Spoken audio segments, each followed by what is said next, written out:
Meus caros amigos e amigas, a visita pastoral do Papa Francisco ao Brasil continua repercutindo com muita força. E nós precisamos, meditar muito nesse acontecimento. É um fato extraordinário. É a primeira vez que um Papa é da América Latina, não sei se você já pensou isso. Fazia mais de 1000 anos, em que não havia um Papa que não fosse da Europa. Mais de 1000 anos. Lá no começo da igreja, houve papas que não eram da Europa, eram da Síria, eram da Grécia, a Grécia também está na Europa, mas alguns até da África, do norte da África, mas muito poucos. E quase que a totalidade dos 266 papas da igreja foram da Europa. Mas agora, vejam, nós temos um Papa da América Latina. Isso é significativo.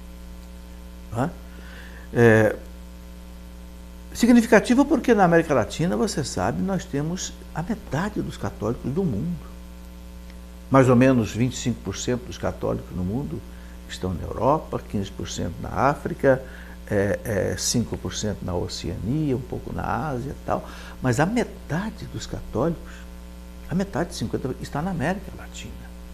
A América Latina foi um continente extremamente abençoado por Deus, porque os nossos colonizadores, todos portugueses e espanhóis, foram católicos, graças a Deus.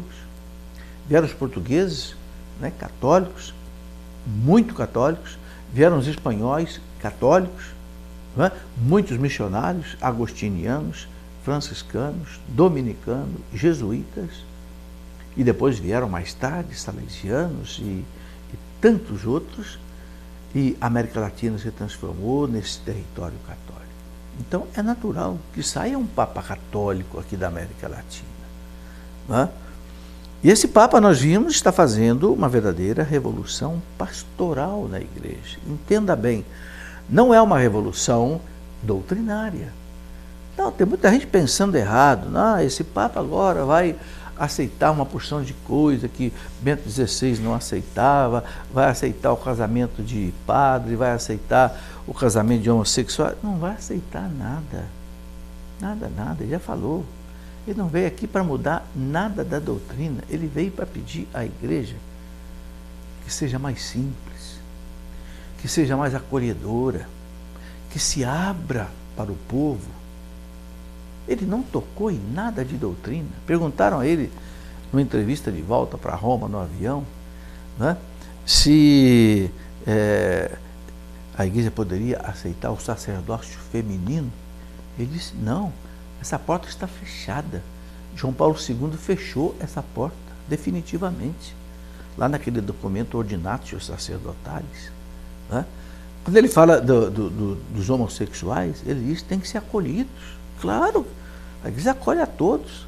Mas ele não quer dizer com isso que a prática homossexual seja aprovada pela igreja. Não, ele continua ensinando o que está no Catecismo da Igreja Católica, parágrafo 2357, que diz que a tendência homossexual não é pecado nenhum, mas a prática homossexual é pecado grave.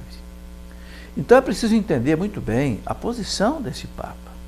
É um Papa que veio trazer uma mudança na pastoral, ou seja, a maneira de levar o Evangelho, a maneira de fazer evangelização. Mas a doutrina se mantém. O Papa não vai alterar nada da doutrina, porque para o Papa alterar a doutrina, ele teria que alterar o catecismo da Igreja Católica, que foi aprovado por um Papa anterior, o Papa João Paulo II. E ele nunca mencionou nem pensou de fazer isso. E todo mundo vê a amizade profunda que ele tem com o Papa Bento XVI. Foi lá visitar o Papa Bento XVI antes de vir para o Brasil, pedir ao Papa Bento XVI que rezasse pela viagem dele.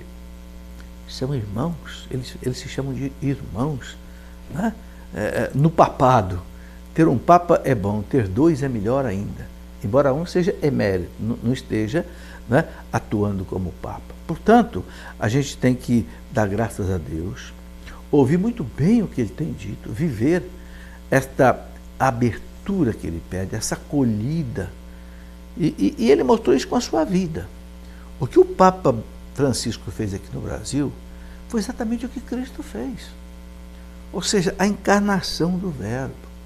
O Verbo se fez homem e habitou entre nós. Jesus viveu no meio de nós, no meio das multidões, no meio do povo, nas praças, nas ruas, curando doentes, leprosos. É o que esse Papa fez.